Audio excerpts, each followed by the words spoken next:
It's such a hassle with the hospitalization and everything. Let's get a divorce. When I was diagnosed with breast cancer and feeling down, my husband said unbelievable things to me. He handed me divorce papers and walked out on me. At first, I was shocked by his actions. But gradually, anger welled up inside me. So, just as he wished, I submitted the divorce papers. I don't care even if he regrets it later. A week later, he, looking as white as a sheet, showed up at my door with a wad of cash. Truly adorable. Hey, it's Mommy. It was 6 years ago when I gave birth to our daughter, Nadia, at the age of 27. My husband, George, who was present at the birth, shed tears of joy. We spent our days feeling peaceful happiness, but that happiness didn't last long. Eventually, I realized that George only doted on our daughter when it was convenient for him. Stop being so noisy. Do something about it. Looking at Nadia, who wouldn't stop crying, my husband tooted loudly. When I first met him, I was drawn to his easygoing and genuine personality, but he couldn't stand anything disrupting his own pace.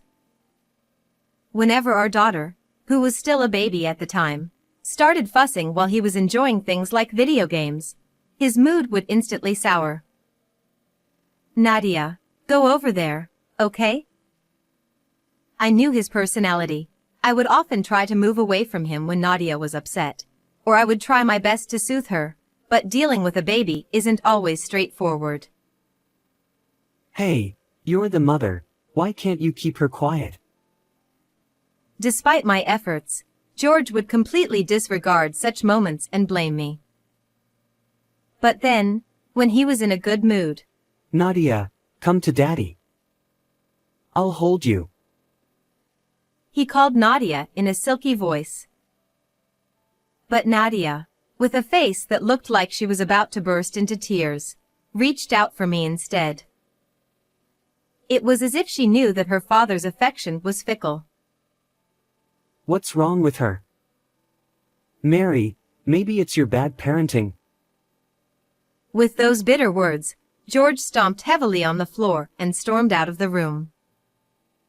Because he was like that, as our daughter grew older, she started to watch his face and became hesitant to approach him.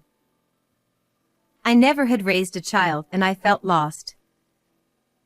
Although I wanted to talk to my own mother about it, my family lived far away, so I confided my worry to my mother-in-law, who lived nearby, instead. She had gone through a divorce when my husband was still in elementary school and had raised him and his sister by herself, making her a resilient woman who had faced many challenges. Since George and I had been together since college, I had known my mother-in-law since then, and she had always treated me kindly. She still works and even holds a high-ranking position at her company. She worried about me and started visiting our house regularly to check on us, despite her busy schedule. My husband also held his mother in high regard, and he would obediently listen to her words. Besides, having my mother-in-law's support was incredibly reassuring for me. Although I had mixed feelings towards George, I wanted to build a good family for her sake as well. There were times when I couldn't agree with George, and I would voice my opinions. However, I often swallowed my frustrations, knowing that if I just endured, things would eventually settle down, and I continued to live with him. After a year of maternity leave, I returned to work, and my days became truly hectic. Wow, it was really busy today. You're being dramatic over a little work. You earn less than I do. Whenever I showed even the slightest sign of fatigue from balancing work, household chores, and childcare, my husband would make a disgusted face. My mom managed both housework and work just fine. You should learn from her. My husband said this with a smirk, as if mocking me. He probably meant it as a jab. However, As someone who respected her as a fellow woman, I took his words to heart and used them to motivate myself. As time passed and our daughter turned 5, I began to notice a different change in my husband's behavior. He started coming home late or staying overnight at hotels near his workplace due to his busy schedule. One day, while my husband was in the shower, I went into the laundry room to put away some towels I had washed. That's when I noticed a notification on his phone, which he had left on top of his clothes, and I glanced at it casually. Then, on his phone screen, a WhatsApp message from someone named Jackie popped up. Can't wait to see you soon. What is this? At that moment, I was convinced that George was cheating on me. Despite having such a husband, the shock was immense because I had believed in him. But at the same time, a surge of anger welled up inside me. What was all this time when I trusted him? Getting divorced crossed my mind, but George was Nadia's only father, and I didn't want to upset my mother-in-law either. For the time being, instead of pursuing infidelity, I took steps within my power to prepare for whatever might come in the future. About a month after discovering my husband's betrayal, I was perplexed by the results of a health checkup I had at work. While the general items showed no abnormalities, the optional breast cancer screening indicated that I needed a detailed examination. Thinking it must be a mistake, I decided to get a re-examination at a specialized hospital just in case. It's okay, it's okay. They'll surely say there's nothing wrong. However, my hopes were shattered when the doctor informed me that I had breast cancer. After receiving a detailed explanation from the attending physician, the shock was so overwhelming that I listened as if it were happening to someone else. Leaving the examination room, I sat on a sofa in the waiting area, unable to move, feeling numb.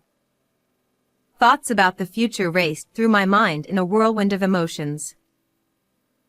Mommy. At that moment, it felt like I heard my daughter Nadia's voice. That's right. I can't leave her behind. I have to stay positive. I snapped out of it and resolved to undergo appropriate treatment, determined to overcome the illness for the sake of my young daughter. Feeling that I needed my husband's cooperation and understanding, I gathered my courage that evening and decided to talk to him about it. Cancer? That's serious. What are you going to do? Yeah, I think treatment will start soon. But... Oh, okay. I don't want to get all emotional about it. Let me think for a bit. With that, my husband quickly went to bed without even properly listening to what I had to say. Overwhelmed by anxiety and feeling like I was being crushed, tears welled up in me at George's complete lack of concern or comforting words. For her sake, I won't give up, no matter what. As I looked at my daughter sleeping peacefully in the bedroom, I found strength once again. I'm busy at work. The next day, my husband didn't come home. However, the day after that, he returned home after Nadia had gone to bed, seeming strangely cheerful. He proudly waved a piece of paper in front of me. It's such a hassle with the hospitalization and everything. Let's get a divorce. What? Sooner or later, you're going to die anyway. What's the problem with splitting up beforehand? Just put Nadia into some facility or something, okay? He ranted on unilaterally. That's that. Take care. And with that, he left the house, taking only the necessary belongings. At that point, I was beyond anger, just utterly dumbfounded. What? What's with that attitude? Well, whatever, I'll just submit them anyway. Since I became convinced of my husband's infidelity, I had already lost any affection or expectations towards him. So, I decided to go along with George's wishes.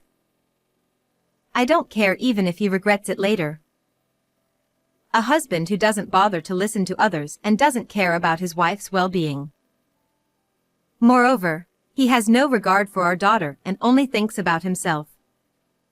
I don't need a partner like that, and I can't possibly forgive him. The next day, I promptly went to the city hall to submit the divorce papers. On my way back, I visited someone. A week later, I received a message from my husband on my phone. I'm sorry. I want to talk. Well, here it comes. I replied to him, come to the house tonight. I arranged for Nadia to stay with my sister-in-law during that time. I didn't want my daughter to see her father in such a pitiful state. That evening, George arrived at our home looking pale, and he was holding something in his hand.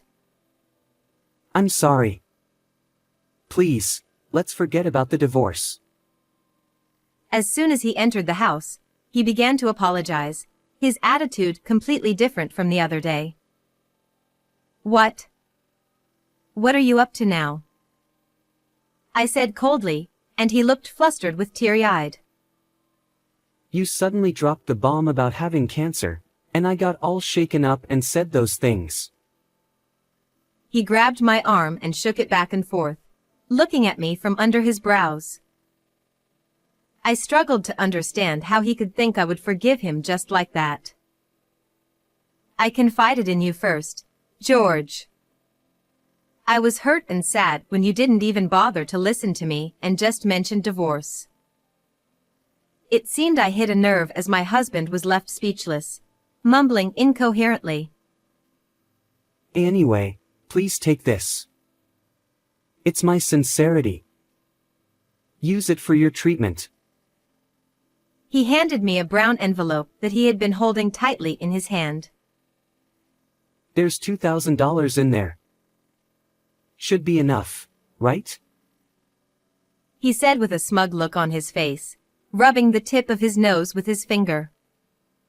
However, I coldly pushed it back towards him. This is nowhere near enough. I'm trying to do something nice for you, and this is how you react? My husband yelled at me, his face turning red. At that moment, someone appeared from the next room. Acting all high and mighty. George, you need to remember your place. Mother? Why are you here?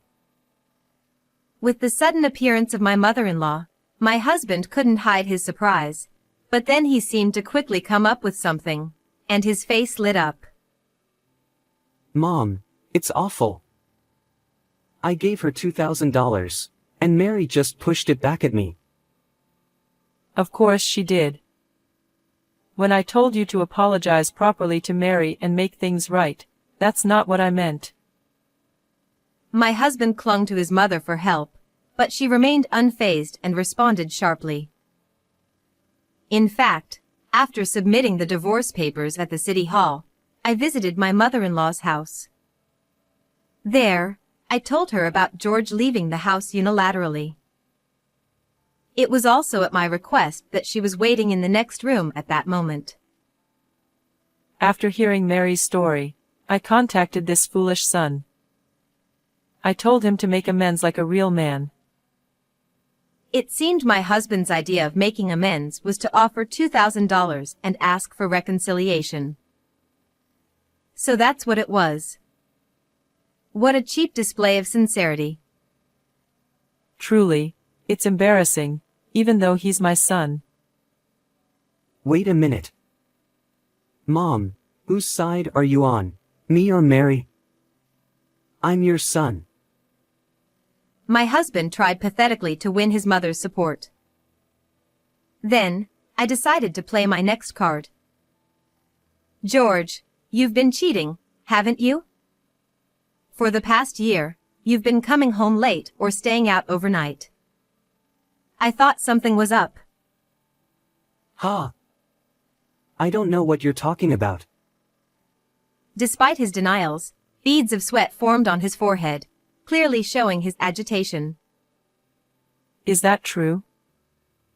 Since I hadn't yet told my mother-in-law about George's infidelity, she turned on him with a fierce look, demanding answers.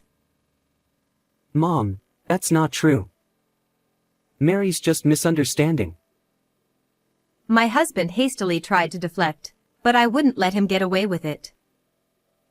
She's Jackie, right?